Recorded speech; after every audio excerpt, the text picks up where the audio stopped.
অনেক দিন ধরে আমগো এদিকে বৃষ্টির কারণে কোনো রোদই দেখা যাইতাছে না, তাই এখন সবচাইতে বেশি চিন্তা হইতাছে কাপড় শুকানো নিয়া। হ্যালো এভরিওয়ান, আসসালামু আলাইকুম। আশা করি আপনারা সকলে অনেক ভালো আছেন। যে বা যারা আমার ভিডিওটা দেখছেন সবাইকে আমার আরো একটা ভিডিওতে ওয়েলকাম। প্রথমেই আমার অগোছালো ঘরটা আপনাদেরকে দেখিয়ে দিলাম, তার জন্য আমি অনেক দুঃখিত।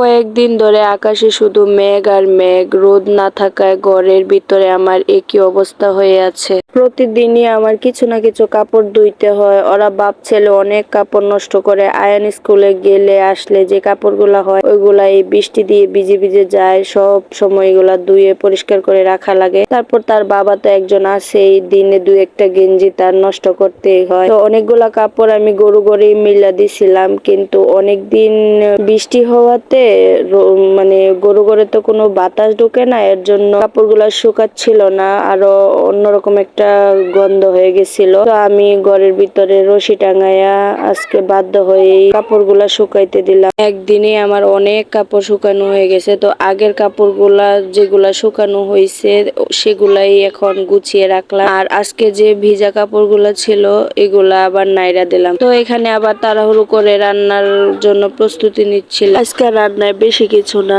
ছোট মাছ রান্না করব। তো তার জন্য এখানে আমি পেঁয়াজ কাঁচামরিচ যা লাগে কেটে নিচ্ছিলাম। তো এখানে যা ময়লাগুলো ছিল সবগুলো আবার পরিষ্কার করে বাইরে ফেলে দিলাম, আর চালনটা ভাঙ্গা ছিল এর জন্য আমি বাইরে এটা রেখে আসছি। এখানে সকালে চা খাইছিলাম, বাইরে অনেক বৃষ্টি হইতেছিল তাই আর বাইরে বের হওয়া হয় নাই। চার কাপ গুলা এখন ধুয়ে নিলাম এখানেই, কারণ এত দূরে পুকুরে আমি যাইতে পারবো না। তো তারপরে এই যে যা কাটাকুটি করলাম, এখন ঘরে অনেক পানি জমছে, ঘরটা ঝাড়ু দিব তার আগে পানিগুলা মুছে নিলাম। আমি প্রতিদিনই এরকম সবকিছু নাইরা ঘরটা ঝাড়ু দেই, তারপরও এত ধুলাবালি কই থেকে আসে আমি নিজেও জানি না। আমার ছেলেকেও বেশি বের হতে দেই না, এখন অনেক বৃষ্টি তাই ও বের হয় না, সারাদিন টিভি দেখে ঘরে বসে। তাও আমি বুঝি না যে এত ধুলাবালি কই থেকে আসে। আমি কোনো কোনা কানি কিচ্ছু বাদ রাখি না ঝাড়ু দেওয়ার সময়। দেখেন কতগুলো ময়লা বের করছি। আমি এর 1-1.5 ঘন্টা আগেও ঘরটা আরেকবার ঝাড়ু দিছিলাম, তখনও এতগুলোই ময়লা বের হয়েছে। তো এখানে উপরে আমার ছেলে জুতা তুলে তেনা মানে নেকড়াটা নষ্ট করে দেয়, তো সেটাই আমি একটু ধুয়ে ক্লিন করে ঝাইরা পুইসা রাখছি। তো তারপরেই তো রান্না করে চলে আসছি রান্নার জন্য। এখন সব ময় মশলা আমি ভালো করে কষিয়ে ছোট মাছটা রান্না করে নিব।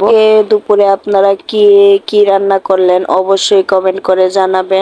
মাঝখান দিয়ে ঘরে গেলাম, আমার ছেলে আবার ঘরটা নোংরা করছে, আবার গিয়ে ঘরটা পরিষ্কার করে দিয়ে আসলাম। আজকের ভিডিওটা এই পর্যন্ত। সবাই ভালো থাকবেন, সুস্থ থাকবেন, আর আমাদের জন্য সবাই দোয়া করবেন। আল্লাহ হাফেজ।